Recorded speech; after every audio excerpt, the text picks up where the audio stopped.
वपु एक, इनके पदवंदन की नासई विघ्न अनेक। मंगल आदि विचारि रहे बस्तुन और अनूप, हरिजन को यस गावते हरिजन मंगल रूप। संतन मिल निर्णय कियो मति श्रुति पुराण इतिहास, भजबे को दोई सुघर के हरि के हरिदास। श्री अग्रदेव आज्ञा दई हरिभक्तन यश गाव, भवसागर के तरन को नाहिन और उपाय। बार बार वंदन करो नाभा आभा ऐन, काढ़ो गाभा वेद को श्री भक्तमाल रस देन। हरिजुल आई विराजिए कथा सुनो इतिहास, तुम श्रोता भक्तमाल के तव पद रज मम आस। तुम पाछे जो और हूँ श्रोता हैं रस खान, तिनके सकल मनोरथ पुरवहु श्री भगवान। वांछा कल्पतरुभ्यश्च कृपा सिंधुभ्य एव च, पतितानां पावनेभ्यो वैष्णवेभ्यो नमो नमः। सच्चिदानंद रूपाय विश्वोत्पत्त्यादिहेतवे तापत्रय विनाशाय श्रीकृष्णाय वयं नुमः। श्री भक्तमाल महाराज की जय। जय जय श्री राधे। श्री प्रिया प्रियतम की गुरु आचार्यों की अहेतु की कृपा करुणा से आप हम सभी ब्रज 84 कोस यात्रा के आज भगवान श्री जुगल सरकार के अत्यंत रमणीय नित्य लीला स्थल कामवन धाम में प्रतिदिन की यह सत्संग श्रवण कर रहे हैं। आज के संत चरित्र में हम एक छोटा सा संक्षेप में जीवन चरित्र सुनेंगे श्री देवाजी पुजारी। मेवाड़ में देवाजी पुजारी हुए ठाकुर जी के बड़े भक्त थे। उदयपुर में कांकरोली से 10 मील पश्चिम की तरफ एक गांव है, गढ़बोर गांव। गढ़बोर गांव में श्री चारभुजा भगवान का मंदिर है और उस चारभुजा जी के मंदिर में सेवा करते थे देवाजी पुजारी। पुजारी जी कोई ज्यादा पढ़े लिखे थे नहीं, पर भाव से ठाकुर की सेवा करते थे। स्वभाव बहुत सरल था। सरल स्वभाव वालों से भगवान बहुत शीघ्र ही प्रसन्न होते हैं। भगवान का स्वयं का यह कहना है, मोहि कपट छल छिद्र न भावा। छल कपट वाले हृदय में मैं नहीं आता। पुजारी जी बहुत शांत सरल स्वभाव के थे, निष्ठावान भक्त थे और भगवान की विधि से श्रद्धा पूर्वक सेवा करते थे। बस अपने मन प्राण को भगवान को सौंप चुके थे और जब सर्वस्व भगवान को समर्पित हो जाता है, फिर विद्या की, फिर रूप की, यौवन की, किसी भी प्रकार के दूसरे तत्व की आवश्यकता नहीं रहती है। एक दिन महाराज इतनी निष्ठा से सेवा करने के बाद भी उनको उदयपुर महाराणा के क्रोध का शिकार होना पड़ा पुजारी जी को, क्योंकि उदयपुर नरेश नित्य ठाकुर जी के दर्शन के लिए आते थे।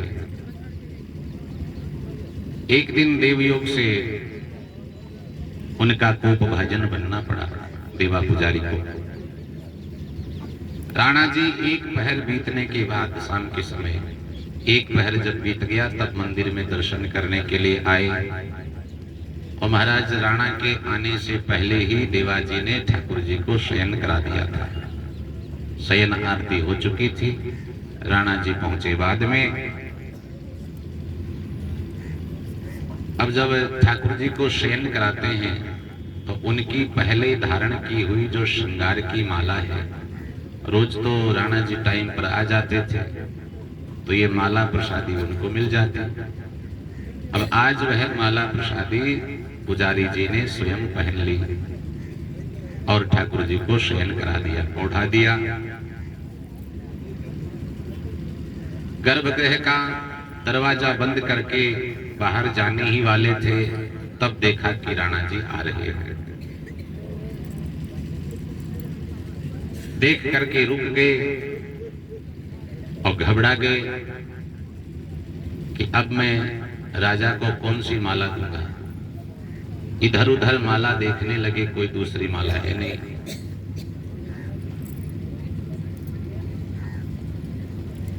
तो दूसरी माला तो है नहीं, राणा को प्रसादी माला देना आवश्यक था, अब करे तो क्या करेगा। तो उन्होंने जल्दी से खुद की पहनी हुई माला उतार करके हाथ में रख ली कि जब पास में पहुंचेंगे राजा तो यही माला पहना देंगे। राणा जी आए, ठाकुर जी को दंडवत किया, उसके बाद में पुजारी जी ने वही माला राजा को पहना दी।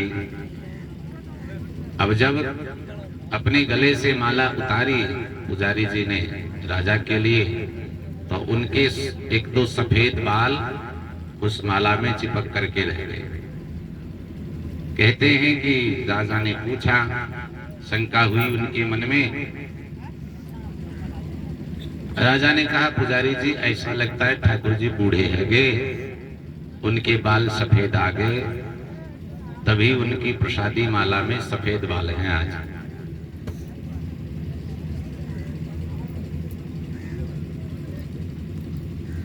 पुजारी जी बहुत घबरा गए और बिना कुछ सोचे समझे घबराहट में उनके मुंह से हाँ निकल गया कि महाराज हाँ, ठाकुर जी बूढ़े हो गए हैं। क्रोध से राणा तमतमा उठे, कहने लगे, पुजारी जी आप भी क्या कहते हो, ठाकुर जी बूढ़े हो गए। अरे ये तो काष्ठ की धातु की मूर्तियां होती है जिनको हम ही लोग स्थापित करते हैं। अब वो तो एक जैसी रहती है, बदलती थोड़ी होती है। श्री विग्रह बूढ़े हो गए ये तो बात हमें जची नहीं। उनकी बात सफेद कैसे हो सकते हैं। अब पुजारी जी को एक मन तो कहता है कि ना बोल दो कि महाराज ऐसे ऐसे बात है, पर ना बोलते बनता, अब आगे न हाँ बोलते बनता। अपने जीवन की रक्षा के लिए पहले ही उनके मुंह से हाँ निकल गया महाराज। अब इस हाँ को ना में कैसे बदल दूं, नहीं तो प्राणों से हाथ धोना पड़ेगा। राणा का बहुत क्रोध बढ़ गया। ये हमने किशोर अवस्था वाले ठाकुर जी बताए थे, वो इतने जल्दी बूढ़े है गए। पहली बात तो भगवान कोई साधारण मनुष्यों की तरह नहीं, जिनका 10, 20, 50 साल बाद में स्वरूप बदल जाता है। मनुष्यों का तो रोज ही बदलता है, क्षण क्षण ये शरीर नाश की ओर जाता रहता है। तो क्या भगवान भी साधारण मनुष्यों की तरह जरा के मृत्यु के अधीन है? अब महाराज देवाजी मन में सोचते हैं कि मैंने कितना बड़ा अपराध किया, भगवान को साधारण मनुष्यों की तरह है, जवान बूढ़ा जन्मने मरने वाला बता दिया। अगर राणा का बस चलता तो राणा उसी समय कहते कि पट खोलो और हमको दिखाओ कि ठाकुर जी के बाल सफेद हो गए। और पुजारी जी नहीं दिखा सकते तो उनको फांसी भी हो सकती थी, लेकिन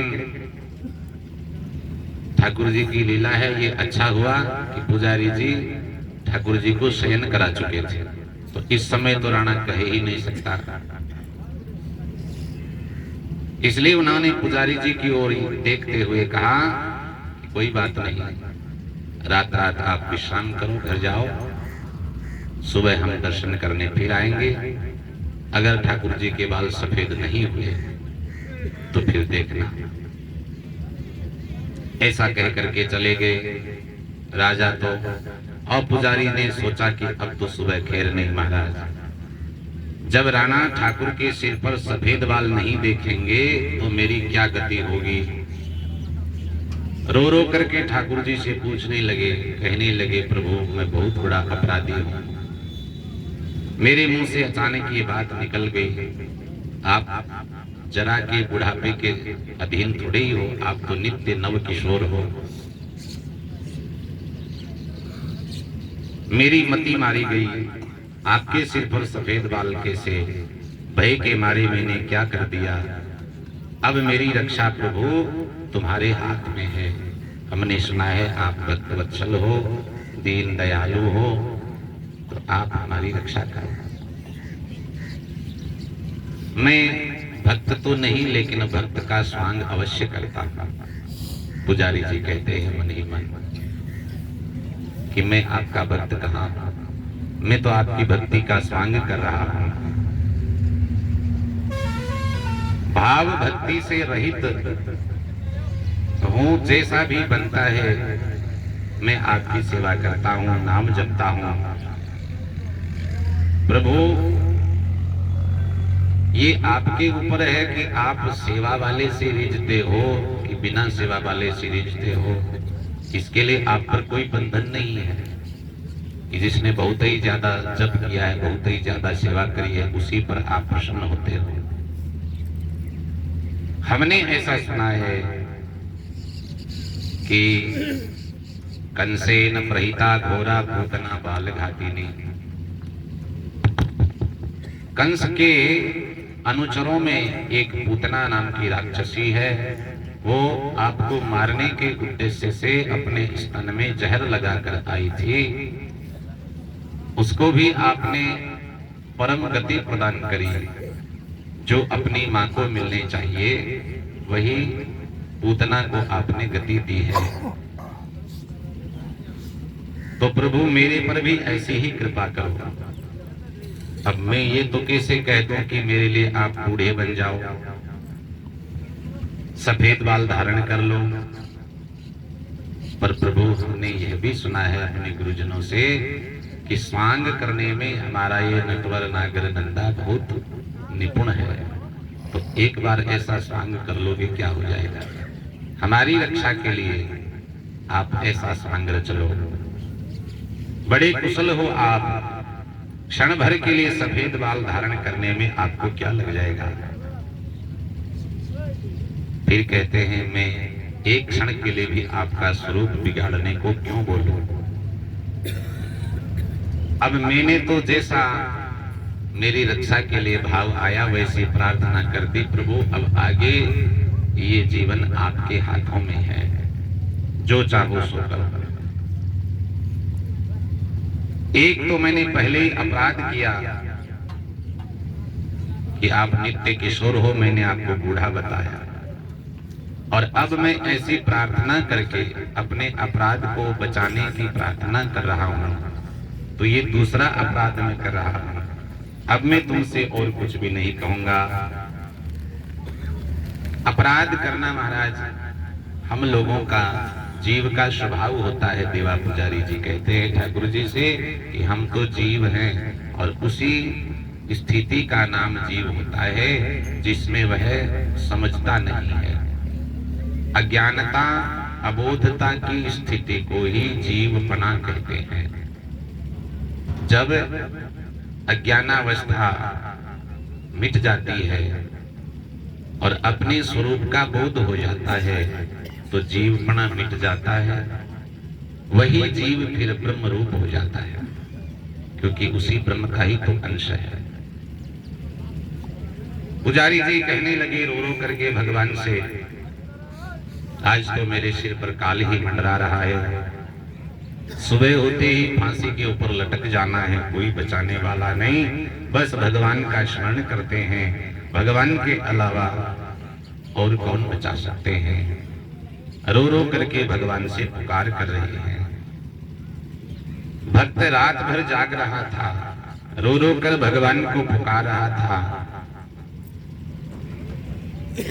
तो भक्तमालकार कहते हैं कि भगवान कोई बहरे थोड़ी थे, वह भी तो कान में उंगली दे करके तो सो नहीं रहे होंगे। ये संभव नहीं कि भक्त जागता रहे और भगवान सोते रहे। भक्त पुकारता रहे और भगवान अनसुना कर दे। भगवान तो भक्त के सुख में सुखी हैं, भक्त के दुख में दुखी है। भक्त वत्सल भगवान से भक्त का दुख देखा नहीं गया। उनकी इच्छा से, भगवान की इच्छा से पुजारी जी को थोड़ी देर के लिए निद्रा आ गई, तंद्रा हुई थोड़ी सी। आंख लगी तो सपने में पुजारी जी के सिर पर हाथ फेरते हुए भगवान कहते हैं, हे वत्स तुम चिंता क्यों करते हो, मेरे बाल सचमुच सफेद हैं, डरो मत। तुम सवेरे उठोगे तो देख लेना, तुमने कोई अपराध किया है जो तुम इतने अधीर हो रहे हो। वह जो माला में सफेद बाल थे वो मेरे ही समझो, जो माला में उलझ गए। और जो ही महाराज स्वप्नावस्था में ऐसा देखा, पुजारी जी हड़बड़ा करके उठ बैठे, भाव विह्वल होकर के चीख पड़े। उनकी आंखें खुल गई, सारा शरीर रोमांचित हो गया, नेत्रों से आंसू बह रहे हैं। प्रभु के वचन अब भी कानों में गूंज रहे हैं, तुम चिंता मत करो, मेरे बाल सफेद हैं। लेकिन अभी भी उनको विश्वास नहीं हो रहा था। विश्वास और अविश्वास के बीच में पुजारी जी झूल रहे हैं। सुबह नहा धोकर के मंदिर गए, कांपते हुए हाथों से गर्भगृह खोला। खोलते ही ठाकुर जी के एकदम सफेद जगबाल देखे। हे दीनवत्सल प्रभु कह करके चीख मारी, अचेतन होकर के पृथ्वी पर पुजारी जी गिर पड़े। बहुत देर के बाद में पुजारी जी को चेतना आई। बार बार ठाकुर की ओर देखते हैं और रो रहे, प्रभु आप एक ही रात में बूढ़े हो गए। प्रभु तो उसी क्षण बूढ़े हो गए थे जब उनके मुंह से हाँ निकल गया था। इतना समय नहीं लगता है उनको। रोते हैं, बार बार बेसुध हो जाते हैं। वैसे ही रात भर रो रो करके प्रार्थना कर रहे थे। और अब जब वास्तविक स्वरूप भगवान का देखा, रुदन रुक नहीं रहा है। लेकिन रात के रोने में और अब के रोने में अंतर है। रात्रि में भय के कारण से रो रहे थे और अब परम आनंद प्रेम विह्वलता के कारण से रो रहे हैं। जो पढ़ा सुना था गुरु लोगों से, अब जान लिया था कि वास्तव में शास्त्र सत्य कहते हैं, गुरुवाणी सत्य कहती है, संतों की बात सत्य है कि भगवान दीन वत्सल हैं, भगवान भक्त वत्सल हैं। जान गए कि मैं प्रभु का हूं, प्रभु मेरे हैं।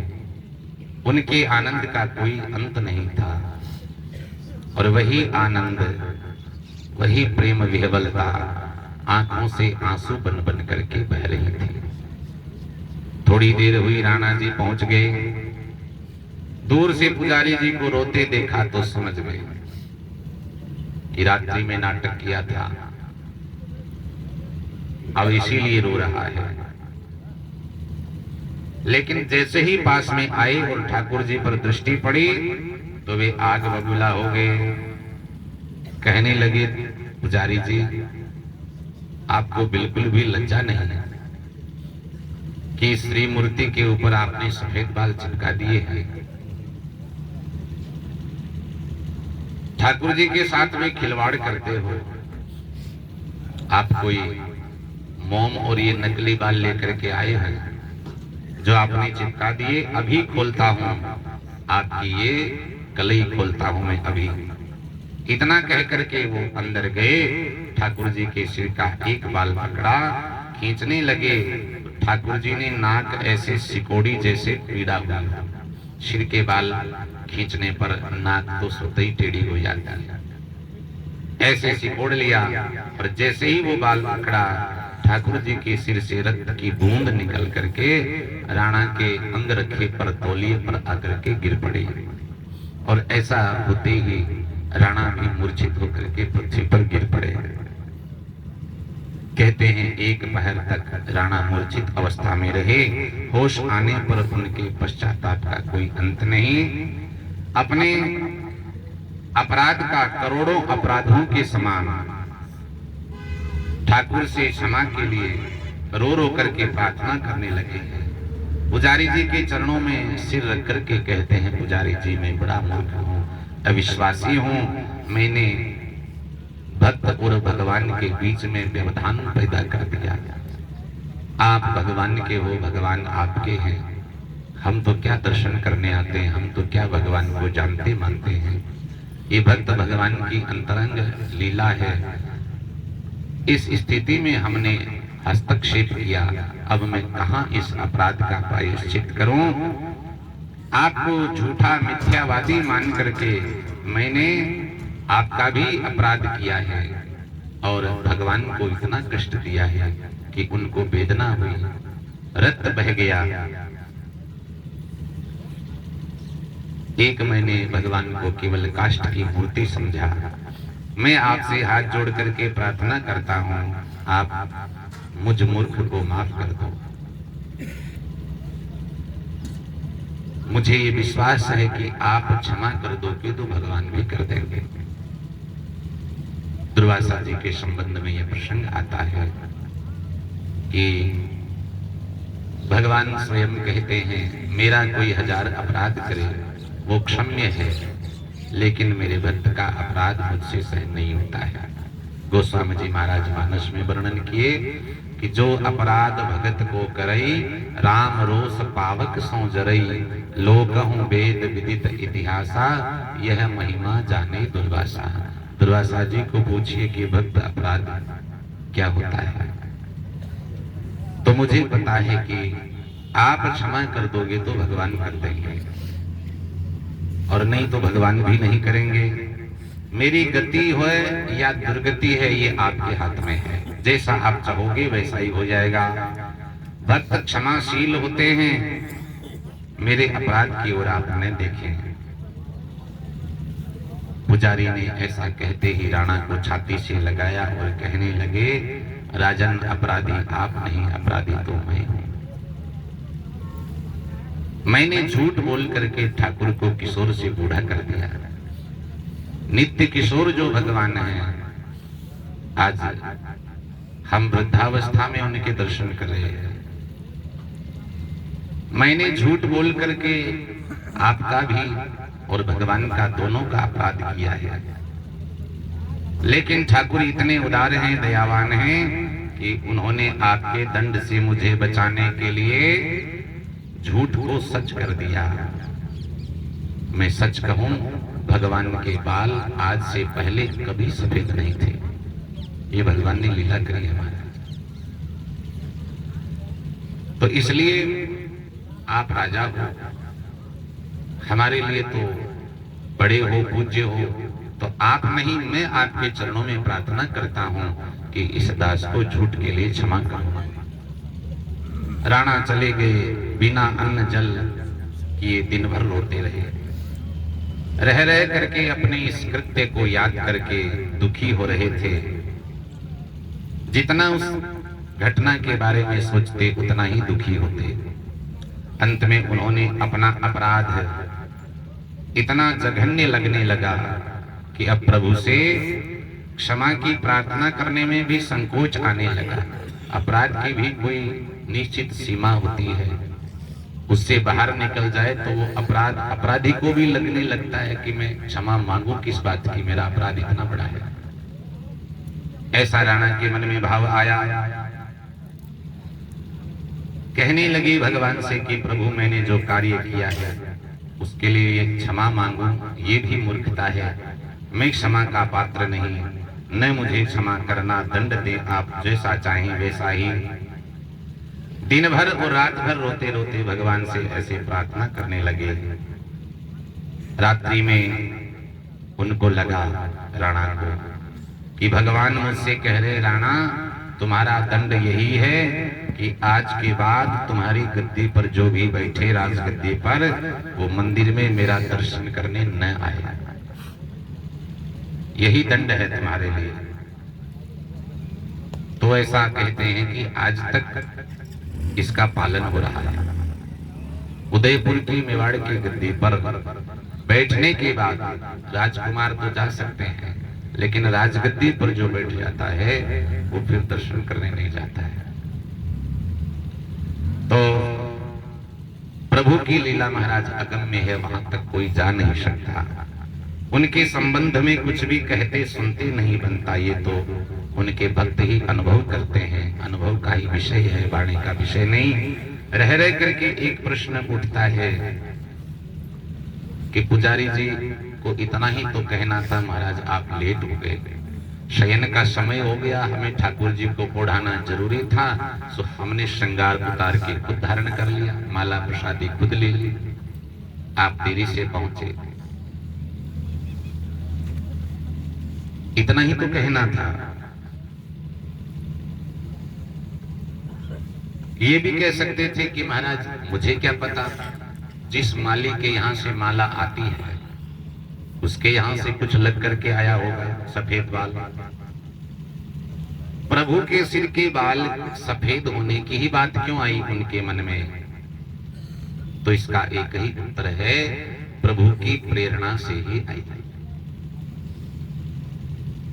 पुजारी जी जैसा भक्त जो पूर्ण रूप से भगवान के शरणागत हो जाता है, ऐसे भक्तों के सब कामों की प्रेरणा भगवान करते हैं। परम भक्तों की हर गतिविधि, उनकी हर क्रिया की प्रेरणा ठाकुर जी ही होते हैं। सुकृति अरुपापी जनन प्रेरत पुण्य अरुपाप, भक्त हृदय में बसी सदा करत प्रेरणा आप। जो पापी जन होते हैं सुकृति होते हैं, जिसके हाथ से सुकृत अच्छा कर्म होता है उसके पीछे पुण्य आदि की प्रेरणा हो जाती है। पापी लोगों के द्वारा जो अपराध पाप होता है उसके पीछे पापों की प्रेरणा हो जाती है। लेकिन भक्त हृदय में बसी सदा करे ही प्रेरणा आप। भक्तों के हृदय में तो नित्य भगवान ही बसते हैं, तो सब प्रेरणा वही करते हैं। दूसरा कारण ये है कि भक्त वत्सल प्रभु को लगा जब भक्त के हित के लिए अथवा तो जीव मात्र के कल्याण के लिए कोई भी विशेष लीला करनी होती है, तो सबसे पहले उस लीला की पृष्ठभूमि भक्तों से ही भगवान तैयार कराते हैं। पुजारी जी को प्रभु ने उस प्रकार झूठ बोलने की प्रेरणा दी और इस लीला के माध्यम से पुजारी जी का भी, राणा का भी और हम सब जीव मात्र का भी ये दृढ़ विश्वास हो कि मंदिर में कोई धातु आदि की मूर्ति नहीं होती है, स्वयं परमात्मा ही विराजमान होते हैं। श्री विग्रह रूप में भगवान अवतरित हुए हैं, उस मंदिर में विराज रहे हैं। भक्तों की सेवा ग्रहण करके उनके चिर कल्याण का मार्ग प्रशस्त करने के लिए, भक्तों को सुखी करने के लिए ठाकुर जी ने ऐसी लीला रची। और ऐसी लीला तभी संभव है जब जीवों को भगवान के श्री विग्रह में श्रद्धा हो, श्री विग्रह को जब जीवंत माना जाए। श्रद्धावान लभते ज्ञानम संशयात्मा विनश्यति, शास्त्र कहते हैं जो संशय वाला व्यक्ति होता है उसका नाश होता है, और श्रद्धावान होता है वो ज्ञान आदि की प्राप्ति करता है। संशय पतन का कारण हो जाता है और संशय का नाश संत वाणी सत्संग भगवान की कथा नाम करते हैं। देवाजी पुजारी गोकुलिया गुजर थे, उनके वंशधर आज तक चार भुजा भगवान की परंपरा से सेवा करते आए हैं। ऐसी दिव्य लीला ठाकुर जी ने देवा पुजारी जी के साथ में करी है। श्री भक्तवत्सल भगवान की